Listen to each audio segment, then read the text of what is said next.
honestly, is it tough that last game of the season not to be able to see it out? Yeah, absolutely. I mean, we're out of playoffs. I still want to be on the field. I want to be a part of TFC and what they're about. And so not being on the field for the last game after an entire season of being on every trip, it's disappointing for sure.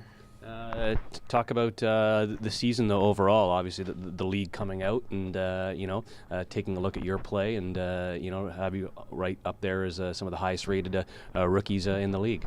I'm honored. There's the rookies this year have been great, and so to be on that list, I'm very proud.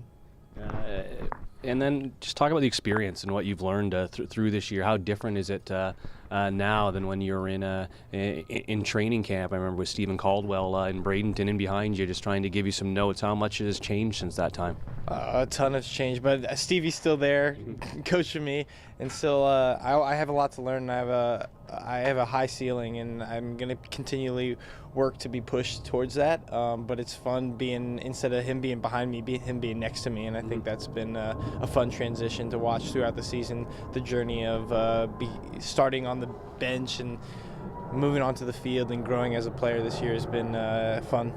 Have you watched tape where you at the beginning of the year and watch things that you were doing? You're like, geez, boy, I wouldn't even come close to being in that position or doing that you've learned that much? Yeah, I can remember preseason. We were playing DC United, and I made some silly mistakes that I watched back, and I was like, what was I thinking? Like, and to see where I've come now, it's been great. If you had to choose one highlight with 2 goals against Portland, is that the biggest one?